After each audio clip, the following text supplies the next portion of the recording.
पिछले अध्याय में हमने मुनिगणों का प्रश्न, ऋषि जैमिनी जी की व्याख्या, ब्रह्मदेव की स्तुति और भगवान नारायण जी का उत्तर को श्रवण किया। अब आगे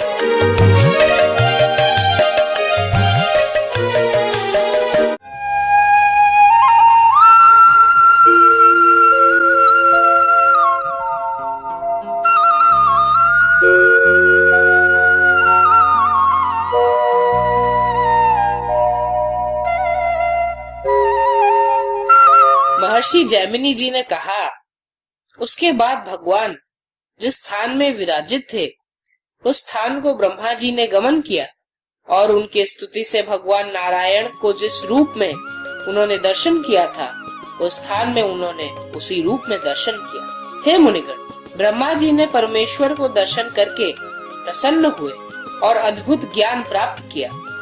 जब ब्रह्मदेव स्तुति कर रहे थे तब वहाँ एक प्यासा कौआ रोहिणी कुंड में डूब गया और श्री भगवान का दर्शन कर भूमि में लौटने लगा।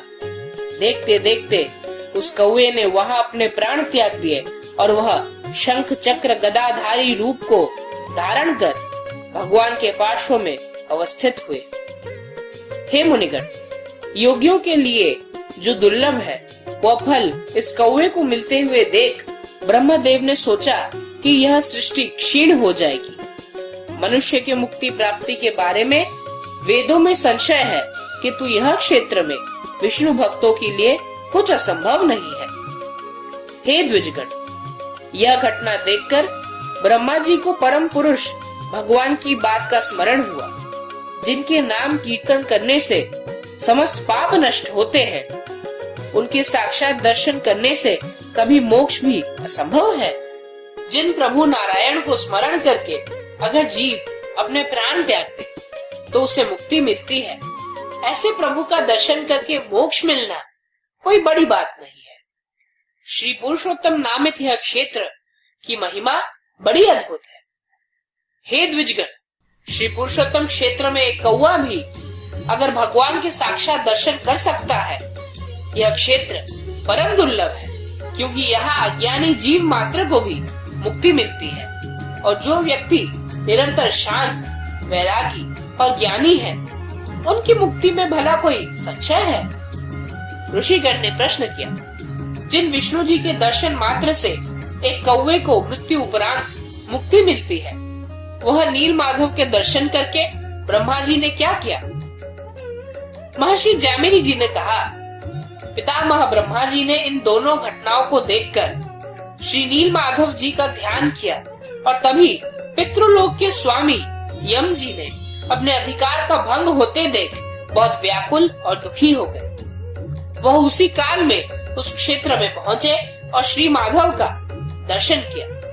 उन्होंने दंडवत प्रणाम करने के उपरांत परमेश्वर से अपने अधिकार के उद्धार हेतु जगत के नाथ से प्रार्थना करने लगे। यम जी ने कहा, हे देव देव ईश्वर, आप सृष्टि, स्थिति और संहार के कारण हैं। जैसे मोती एक धागे से लगे होते हैं वैसे आप इस समग्र जगत से संलग्न है। आपने ही तो इस जगत का धारण, सृजन और भोग किया है। हे प्रभु, आप सूर्य और चंद्र के स्वरूप में इस निखिल जगत को रोशनी प्रदान कर रहे हैं। आप विश्व के ईश्वर और विश्व योनि हैं। आप विश्व के आवास और विश्व के गुरु भी हैं। आप विश्व के साक्षी हैं और उत्पत्ति विनाश से वर्जित है। आप तो करुणा के सागर हैं। मैं आपको प्रणाम करता हूँ। आप ही परमेश्वर हैं और विश्व का संभव कारण है। आप इस भव संताप रूपी कोहरे को नाश करने हेतु सूर्य स्वरूप है। आप दीन बंधु हैं। आप अपने द्वारा रचित माया से त्रिगुण का रज्जु स्वरूप है। आप कमल पुष्प के केसर समान पीत वस्त्र धारण करते हैं। आप चक्रधारी हैं और युद्ध में यह चक्र से शत्रुओं का मस्तक छिन्न होता है। आपने अपने दंत के द्वारा पृथ्वी का उद्धार किया था। आपने ही ऋग, यजुः, साम और अथर्व वेद को धारण किया है। आप यज्ञ वराह रूपधारी हैं। चंद्र, सूर्य और अग्नि जिनके चक्षु स्वरूप हैं, मैं वही परमेश्वर को नमस्कार करता हूँ। आप तो वह नृसिंह अवतार है जिससे शत्रुओं में भय संचार होता है। आपकी कटाक्ष से सृष्टि, स्थिति और प्रलय होता है। हे नील मेघ रूपी, नीलाचल पर्वतवासी कृपानिधि, शंख चक्र गदाधारी भगवान मूरवैरी को मेरा प्रणाम है।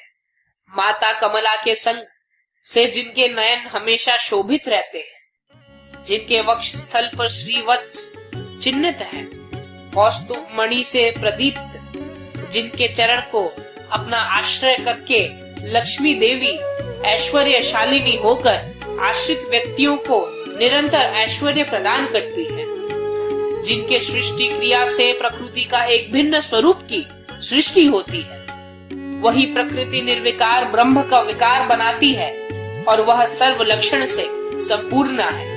वही श्री नारायण के वक्षस्थल में सर्वदा वास करने वाली माता लक्ष्मी देवी को मैं प्रणाम करता हूँ। उसी काल में श्रीपति धर्मराज की स्तुति से प्रसन्न होकर वीणा हस्ता माता लक्ष्मी देवी को कटाक्ष किया और भव दुख विनाशकारिणी माता लक्ष्मी उनके आदेश प्राप्त होकर समस्त लोगों के मंगल हेतु श्री यमराज को समझाने लगी। श्री लक्ष्मी देवी ने कहा, हे यमराज, आप जिस कारण हेतु हमारी स्तुति कर रहे हैं वह इस क्षेत्र में दुर्लभ है। यह पुरुषोत्तम क्षेत्र हमारे त्याग योग्य नहीं है। जब एक कल्प का अवसान होगा तब पितामह ब्रह्मा हमें यहाँ पुनः प्रतिष्ठित करेंगे।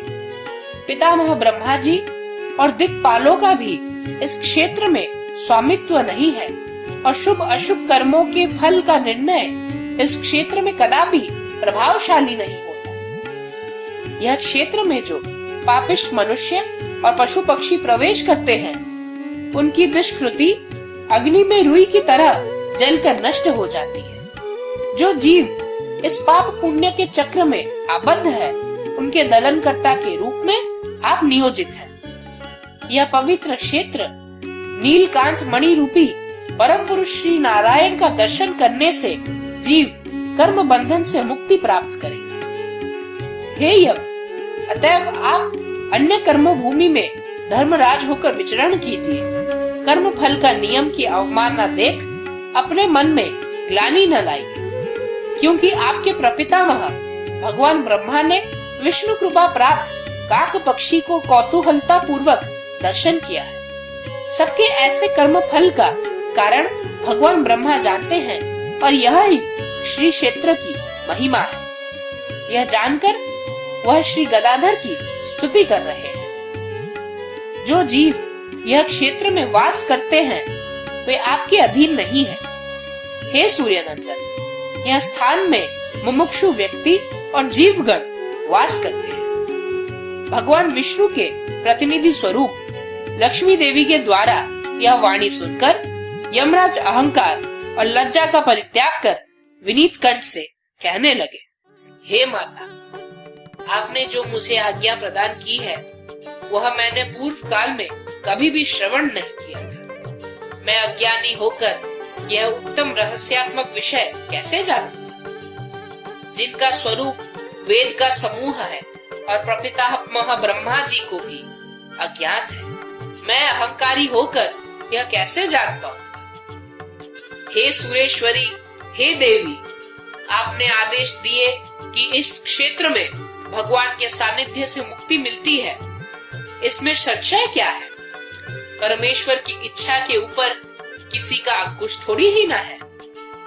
जो भगवान विष्णु अन्य स्थानों में बंधन दाता है वही प्रभु यह क्षेत्र में मुक्ति दाता है। किंतु यह क्षेत्र में मृत व्यक्ति की मुक्ति लाभ के कारण का विस्तृत करके हमें बताइए।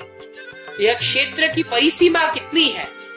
यह क्षेत्र में वास करने से कौन से फल मिलते हैं। इस क्षेत्र में अन्य रहस्य क्या है। इस क्षेत्र के अधिष्ठाता कौन है। यह प्रसंग दया पूर्वक मुझे सुनाइए, जैसे कि मैं इस परिसीमा को त्याग कर निर्भय पाकर विचरण कर सकूंगा। नवनीरद सुंदर कांति तनु शुभतारक विग्रह रम्य हनु अति वेळ समाकुल मह्य बने जगदीश कृपा कुरु दीन जने